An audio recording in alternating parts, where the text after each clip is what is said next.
우리 오늘 함께 볼 하나님의 말씀은 욥기 15장입니다. 욥기 15장 24절부터 25절.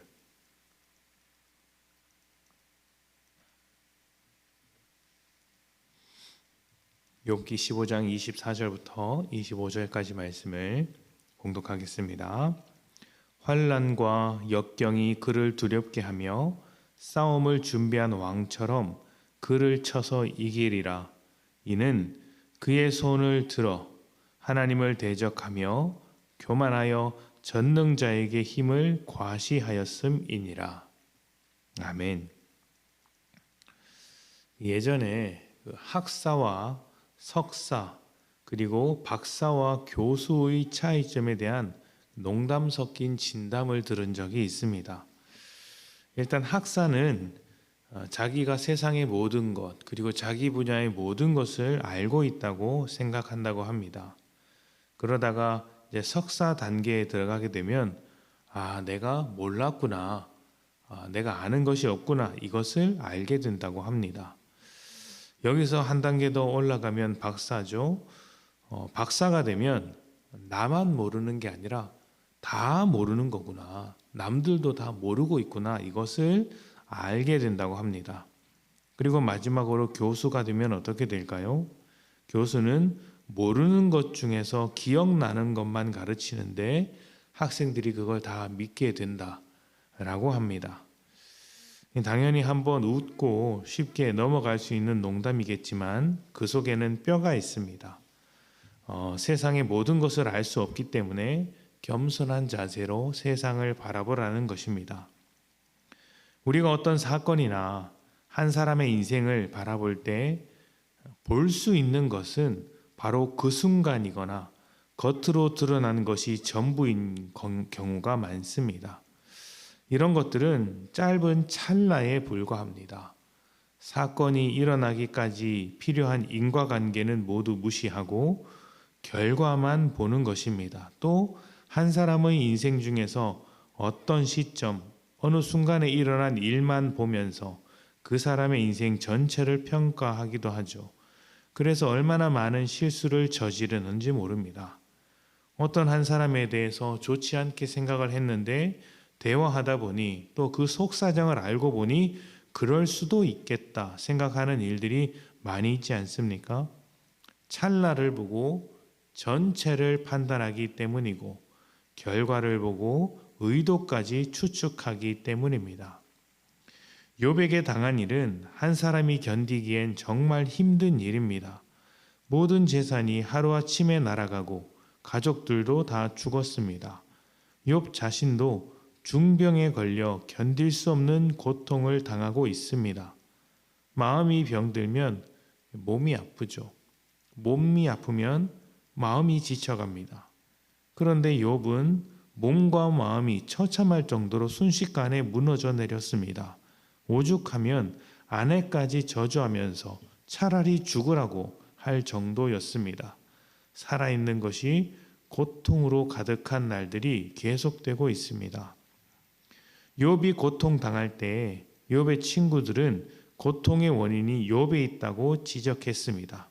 오늘 말씀해 본 것처럼 환난과 역경이 너를 치고 너를 이기려고 하는 것 같으나 그 모든 것이 하나님을 대적했기 때문이다. 교만했기 때문이다. 전능자에게 힘을 과시했기 때문이다.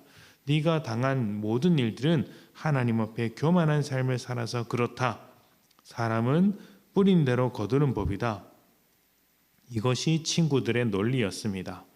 그런데 잘 아시다시피 욥은 잘못이 없다고 성경이 지금까지 증언하고 있습니다. 친구들의 잘못은 무엇일까요? 욥의 지금의 모습, 그러니까 고통당하는 모습을 보면서 욥의 과거와 생각과 마음까지 판단해 버린 것입니다. 네가 고통당하는 이유는 하나님께 교만해서 그렇다라고 섣불리 판단하는 것이죠. 눈에 보이는 것을 가지고 눈에 보이지 않는 모든 것을 결론지어 버린 것입니다.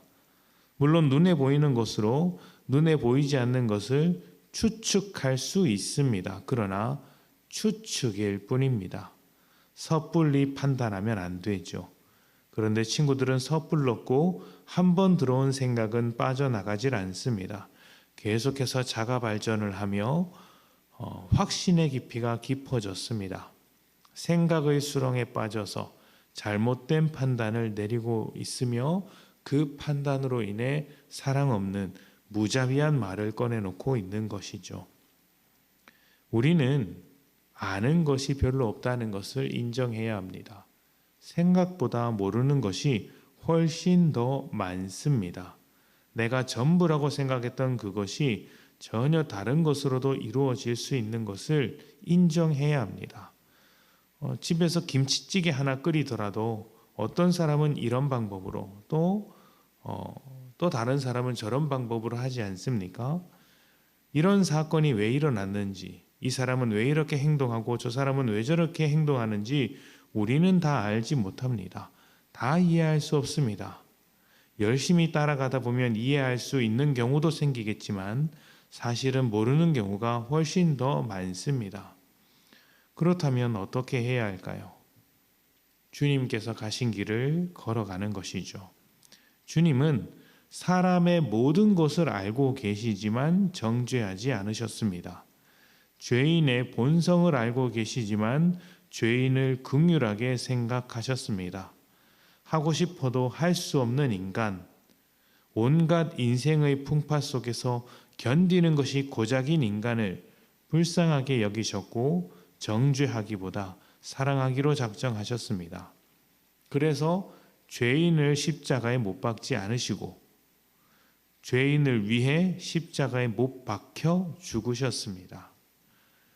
모두 이해할 수 없기 때문에 사람의 과거, 사람의 생각, 사람의 의도를 다 파악할 수 없기에 설령 악한 생각을 가진 사람일지라도 그 악한 생각을 만들어내게 된 배경까지 우리가 다 이해할 수 없기에 우리가 할 수 있는 일은 긍휼하게 생각하는 것입니다. 정죄는, 저주는 죽이는 일이지만 긍휼과 사랑은 살리는 일입니다. 긍휼하게 바라보라는 것이 그 사람의 죄를 다 인정하고 받아주라는 것이 아닙니다. 사람을 받아주라는 것입니다. 죄는 미워하되 사람은 미워하지 말라고 하지 않습니까? 사람을 이해하시는 하나님께서 사랑하기로 결정하셨는데 그 모든 것을 이해하지 못하는 우리가 정죄한다면 참 이상한 것입니다. 사람을 더 많이 이해할 수 있었으면 좋겠습니다. 그러나 다 이해할 수 없는 부분이 있을지라도 납득되지 않는 부분이 있을지라도 우리의 생각과 우리의 경험을 넘어서는 어떤 일들이 있을지라도